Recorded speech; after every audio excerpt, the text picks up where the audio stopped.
আমার গলসি থানার কথা বলছি, গ্রামের নাম লুবো না, রেকর্ডিং হচ্ছে, তারা ব্যথা পাবে। একজনকে ধরা হলো, তুমি যে মাজারে ওরস করো এখানে কে শুয়ে আছে? বলে কেউ নাই, পাথর চাবড়ি থেকে একটা পাথর এনে মাজারটা তৈরি করেছি। শালা মিথ্যা। তাহলে ওই মাজারটা রাখতে হয় না ভেঙে দিতে হয়? গুঁড়ো করে দাও, গুড়িয়ে দাও। ইসলাম মিথ্যার ওপরে টিকে নেই, সত্যর ওপরে।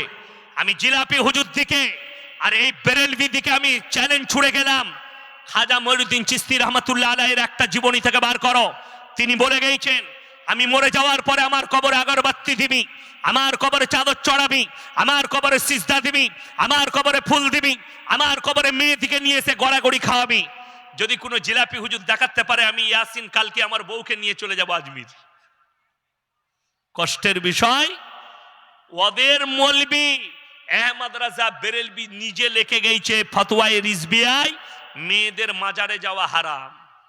আর এরা বলছে বউদিকে নিয়ে আমাদের পা টিপবে। যে পীর বলবে তোমার বউকে ডেকে দাও পা টিপতে, তাকে ফাটা বাঁশে করে বাড়ি মারবেন, হারাম করবে। এগুলো পীর লয়। এদের মধ্যে আর বাবা রাম রহিমের মধ্যে কোনো পার্থক্য নাই, দুটো মাল একই।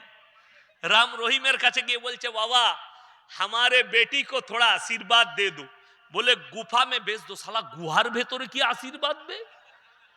আমাকে যদি আপনারা বলেন, যদি ভাইজান বলে হুজুর আমার মেয়ের লেগে একটু দোয়া করবেন, আমি কি দোয়া দেব? আল্লাহ আপনার মেয়েকে সুখী করুক, আল্লাহ আপনার মেয়েকে সুস্থতা দান করুক, বুদ্ধিজীবী করুক।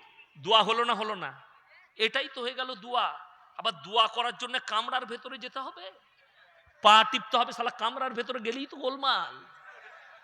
যদি বলেন না, বলছে আমাদের পীর এতটাই আল্লাহর সঙ্গে নৈকট্য লাভ করেছে।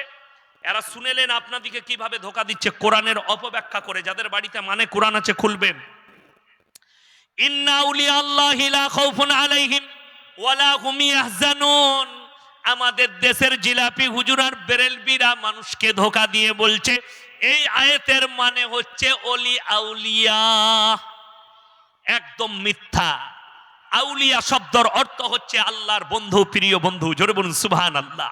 সেই প্রিয় বন্ধুটা একটা যুবক তার আমলের দ্বারা হতে পারে, একটা হাজী সাহেব হতে পারে, একটা মৌলবি হতে পারে, একটা সাধারণ লোকও হতে পারে, আল্লাহর বন্ধু হতে পারে না? পারে না? আমল যদি ঠিক থাকে। কিন্তু ই কেন বলছে? নিজের বাজার চালাবার জন্য। একজন ফোন করে বলছে আপনার মাদ্রাসায় দুতলা নাই? আমরা হ্যাঁ দুতলা বিল্ডিং আছে অনেকগুলো। তো আপনি কি দিয়ে চাপেন? আমরা ভাই সিঁড়ি দিয়ে চাপি। বললে সিঁড়ি দিয়ে চাপতে হচ্ছে দুতলায় যেতে গেলে, আর আল্লাহকে পেতে গেলে পিল লাগবে না মধ্যখানে? সারা দারুণ ডিজাইন দিয়েছে তো, উদাহরণ দারুণ। ছাদে চাপতে গেলে সিঁড়ি লাগে, তাইলে আল্লাহকে পেতে গেলে কেন পীরের প্রয়োজন হবে না? আমি বললাম দাঁড়াও ফোন কাটো না। বলে কেন? আমি যে ঘরটায় লিফট আছে সেটাই কি করবে? কথাটা বুঝতে পারেন নাই? আমার ঘরে যদি লিফট থাকে সিঁড়ির আর প্রয়োজন পড়বে? আমি তো ডাইরেক্ট উঠে পড়বো, ডাইরেক্ট উঠে পড়বো সিঁড়ি থাকলে। আবার উদাহরণ দিচ্ছে, ওরে বুকা যখন তুই গাছে চাপবি তোকে ডাল লাগবে রে ইয়াসিন। কি বুঝলেন? জিলাপি হুজুর বয়ান করছে, ইয়াসিন তুমি যদি গাছে চাপো তোমাকে গাছের ডাল ধরে চাপতে হবে। হারামখোর ডাব গাছে চাপলে আর ডাল লাগবে? কথা বলে, এই ডাব গাছের ডাল লাগে? ধরে স করে উঠে যায়। তো হারামখোর ডাল ছাড়া চাপতে পারে না, বিনা ডালেও গাছে চাপা যায়, ডাব গাছে। ওটা তো জানা নাই। যদি বলেন হুজুর গল্প বাদ দিয়ে কোরআন শোনান, আমি কোরআনই শোনাবো, গল্প করতে আসিনি আমি। শুনেন 21 পারা সূরায়ে সিজদা। কত পারা বললাম? 21 পারা। সালারে বাস স্ট্যান্ড আছে না নাই? আছে।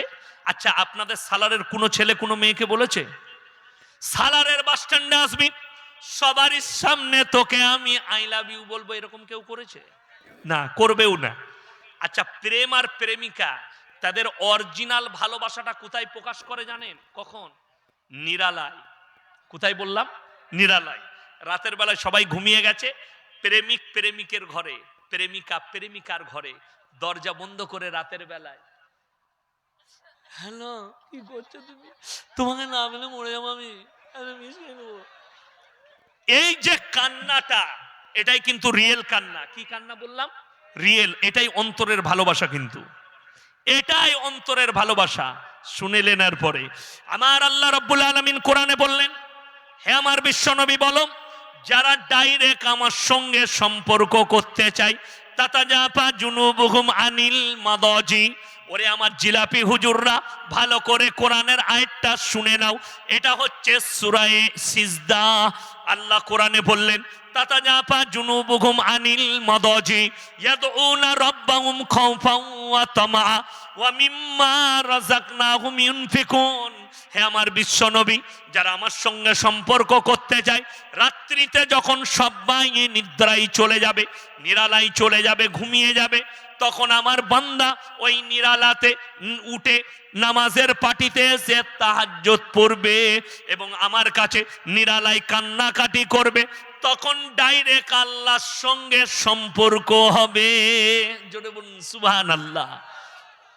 তাহাজ্জুদ গুজার হন আমার যুবক ভাইরা, আমার বাবাজিরা, যাদের মনে মনে হচ্ছে নামাজ তো হুজুর পড়ছি, পাপ থেকে বাঁচতে পারছি না, আমি ইয়াসিন বলে যাচ্ছি, যদি পাপ থেকে বাঁচতে চান 40 দিন টানা তাহাজ্জুদের নামাজ পড়ুন, ইনশাআল্লাহ পাপ মুক্ত জীবন গড়ে যাবে। জোরে বলুন সুবহানাল্লাহ। আল্লাহকে চিনতে পারবেন, আপনার অন্তর পরিষ্কার হবে, মধ্যখানে জিলাপি হুজুরের আর পীরের প্রয়োজন পড়বে না। এরা এই বলে সমাজকে ধোঁকা দিচ্ছে। আউলিয়া শব্দের অর্থ হচ্ছে আল্লাহর বন্ধু। সবাই আল্লাহর বন্ধু হব, জোরে বলুন ইনশাআল্লাহ। আল্লাহর বন্ধু হন। কবরে চাদর চড়ানো যদি জায়েজ হতো, আল্লাহর নবীর কবরটা আসমান পর্যন্ত হিরেমতি মুক্ত চাদরে ঢেকে যেত, ঠিক কিনা কথা বলেন? আল্লাহর নবীর কবরে চাদর চড়ানো জায়েজ নেই। পৃথিবীর আর কোনো মলবি মুল্লা পীর ফকিরের কবরের জন্য চাদর চড়ানো জায়েজ হবে না। আল্লাহর নবীর কবরে সিজদা নেই। পৃথিবীর আর কোনো মলবি মুল্লা পীর ফকিরের কবরের জন্য সিজদা চলবে না। আল্লাহর নবীর কবরে ভালো মন্দ চাইতে পাবে না। পৃথিবীর আর কোনো মলবি মুল্লা পীর ফকিরের কবরে ভালো মন্দ চাইতে পাবে না। আমার মুসলমান ভাই, আপনাদেরকে আমি গল্প করিনি। কোরআন খুলুন, 17 পারা। কত পারা বললাম? 17। যাদের বাড়িতে মানে কোরআন আছে খুলবেন, একবারই শেষ পৃষ্ঠা, শেষ রুকু। আমার আল্লাহ তাআলা বক্রতা রাখেননি, ক্লিয়ার কাট করে দিয়েছেন যে আমি আল্লাহ ছাড়া কারুর কাছে ভালো মন্দ চাওয়া যাবে না। তাতে সে মলবি হোক, পীর হোক, ফকির হোক এবং আমার নবী হোক, সবের দাতা সকলে বলুন কে? একমাত্র আল্লাহ। যদি বলেন কোরআন শুনান, আমার আল্লাহ রাব্বুল আলামিন কোরআনে বললেন, ইয়া আইয়ুহান নাসু যুরিবা মাতালুন ফাসতামিউ লাহু ইন্নাল্লাযীনা তাদউনা মিন দুনিল্লাহি লা ইয়াখলুকু দুবাবান ওয়ালা বিসতামাউ লাহু ওয়া ইয়াসলুবুহুমুদ দুবাবু শাইআন লা ইয়াস্তানকিদুহু মিন। হে আমার বিশ্বনবী বলো, তোমরা যাদের কাছে ভালো মন্দ চাও তাদেরকে জিজ্ঞেস করো, তারা একটা মাছি পর্যন্ত সৃষ্টি করতে পারে না। মাছি সৃষ্টি তো দূরের কথা, তাদের কাছ থেকে মাছি যদি কোনো জিনিস ছিনিয়ে নিয়ে যায়, সেটাকে উদ্ধার করার মতো ক্ষমতা নেই। জোরে বলুন না সুবহানাল্লাহ। আল্লাহ ক্লিয়ার করেছেন, আল্লাহ ছাড়া কারুর কাছে ভালো মন্দ চাওয়া যাবে না। আমার মুসলমান ভাই, কষ্ট কোথায় লাগে জানেন? আপনার মুর্শিদাবাদেও পাবেন, আমার বর্ধমান জেলাতেও আছে। গাছের গোড়ায় 4-5টা ঘোড়া রেখে দিয়েছে, মাটির ঘোড়া, সেখানে চাদর টাঙিয়ে বলছে আমরা দিনের কাজ করছি। সেখানে গিয়ে আমাদের মুসলমান নারীরা সিজদা দেয়, মুসলমান ভাইয়েরা সিজদা দেয়। আল্লাহর কসম করে বলছি, কিয়ামতের দিনে এদের জন্য জাহান্নাম ছাড়া আর কোনো রাস্তাই থাকবে না, আর কোনো উপায় থাকবে না। এর থেকে বড় শিরক আর কিছু নেই। আল্লাহ সব গুনাহ ইচ্ছা করলে ক্ষমা করবেন, শিরকের গুনাহ ক্ষমা করবেন না। কেউ যদি আল্লাহর আসনে কেউ কি বস করায়, বড় কষ্ট লাগে।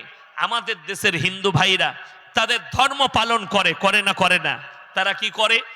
মাটির মূর্তি তৈরি করে পূজা করে না করে না? তিনারা তিনাদের ধর্ম পালন করছে, তিনাদের ইচ্ছা। দেখুন, আচ্ছা ওই মূর্তির সামনে কোনো মুসলমানের সিজদা করা যাবে? কেন? আল্লাহ ব্যতীত অপর। যদি ওই মাটির পুতুলটাকে শিরিক বলেন, মূর্তিটাকে, তাহলে গাছতলায় মাটির ঘোড়া রেখে সেটা কি করে শরীয়ত সম্মত হতে পারে?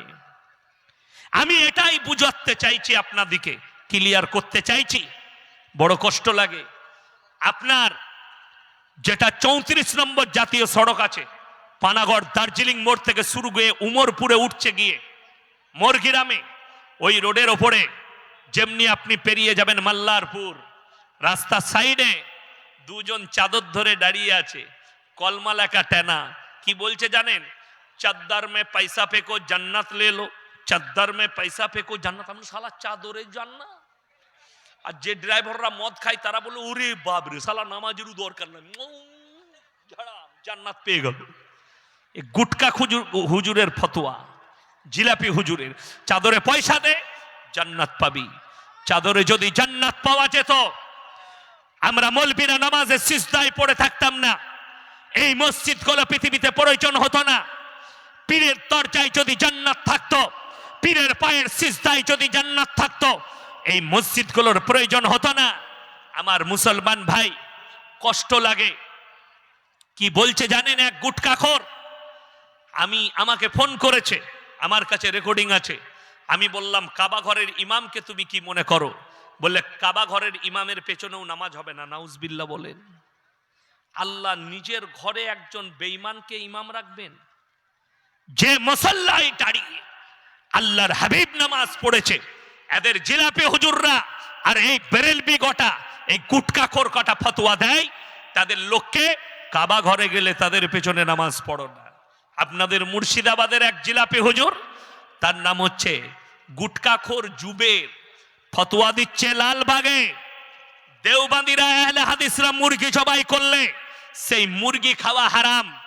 আমার যুবক ভাই বলে যায়, যে ইমাম শিরক করবে, যে ইমাম কবরে সিজদা দিবে, যে ইমাম মাজারে সিজদা দিবে, যে ইমাম চাদর চড়াবে, যে ইমাম আগরবাতি দিবে, যে ইমাম কবর পূজোয় লিপ্ত থাকবে, সেই ইমামের পেছনে আপনার নামাজ দুরুস্ত হবে না। আমি মৌলবি শওকতের বেটা বলে গেলাম। আমার পরে আমার আব্বাজি আসবেন, তাকে জিজ্ঞেস করে নেবেন। তিনি যদি হালাল ফতোয়া দিয়ে যায়, আমি ঘুরে স্টেজে এসে বাইক ক্যামেরা ক্ষমা চেয়ে নেব। আমার মুসলমান ভাই, তার পেছনে নামাজ হবে না। আপনি কেরলে যান, মুম্বাইয়ে যান, আপনি যে দেশে যাবেন, যে রাজ্যে যাবেন যান, যদি সেই ইমাম শিরকে ডুবে থাকে, তার পেছনে আপনার নামাজ হবে না। আল্লাহর কাছে যতগুলো পাপ আছে, সব থেকে নিকৃষ্ট পাপ হচ্ছে শিরকের পাপ।